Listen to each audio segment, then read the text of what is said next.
faut déconnecter le fait de lire et d'écrire. C'est vrai que dans l'esprit des gens, lire et écrire, ça va ensemble. Si je sais lire, je sais écrire. Si je sais écrire, je sais lire. En réalité, ce n'est pas du tout ça. Ce sont deux actes complètement différents qui d'ailleurs correspondent probablement à des zones cérébrales différentes quelque part. La machine peut lire à voix haute, elle peut sonoriser un texte écrit. Elle n'est pas pour autant capable de passer de l'oral à l'écrit. Et quand je dis que les hommes ont vocation à passer de l'oral à l'écrit, et les femmes à passer de l'écrit à l'oral. Et ce n'est pas la même fonction dans les deux cas. Les hommes ont plaisir dans l'oralité,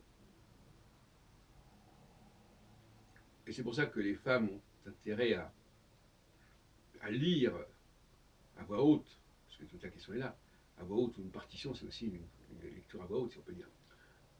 Et les hommes, eux, ils ont intérêt à mettre par écrit, parce que les femmes sont plus capables de capter l'écrit que l'oral. Elles sont plus capables de s'exprimer à l'oral qu'à l'écrit, mais elles sont plus capables de recevoir l'écrit que l'oral. Et donc il s'agit de déconnecter complètement ces deux notions. La machine, l'homme communique avec la machine par le langage informatique, ou même par un langage quel qu'il soit. Le fait de mettre une... je veux dire, on envoie un message à la machine, d'ailleurs même à la limite, quand un homme féconde une femme, il lui envoie un message codé par le sperme. Ça n'a rien à voir avec les autres modes les autres processus, c'est évident. Donc, l'homme doit apprendre à écrire, mais il ne doit pas apprendre à lire. La femme doit apprendre à lire, mais pas à écrire.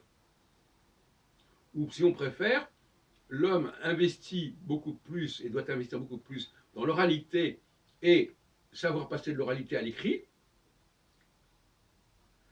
C'est pour ça quand même que les plus grands écrivains sont des hommes, sur tous les plans, et même sur le plan scientifique et sur le plan artistique, parce que toujours dans tout ça, c'est de l'écriture finalement. Et tout ça, ça nourrit, ça alimente les femmes, les exécutants, pianistes, chanteurs, comédiens, etc. Inversement, les femmes doivent apprendre à lire, c'est-à-dire à parler, mais pas forcément à penser. Parce que la pensée, c'est l'homme. L'homme pense et met sa pensée par écrit. La femme, elle part d'une pensée écrite par l'homme et elle la rend oralement. Et il y a un plaisir, l'homme a plaisir à la voir parler, à la voir s'exprimer. C'est très sexy, une femme qui parle. Même à la limite, quand on n'entend pas ce qu'elle dit d'ailleurs. Ne serait-ce que visuellement, la parole a quelque chose d'esthétique et de plaisant et de séduisant. Voilà le point que je voulais faire. Et par rapport à la vidéo précédente, dans le domaine sexuel, il faut aussi ne pas confondre. La procréation, c'est une chose, le rapport amoureux, c'en est une autre. La procréation se fait par le biais des femmes, le rapport amoureux peut se faire aussi entre hommes. Voilà.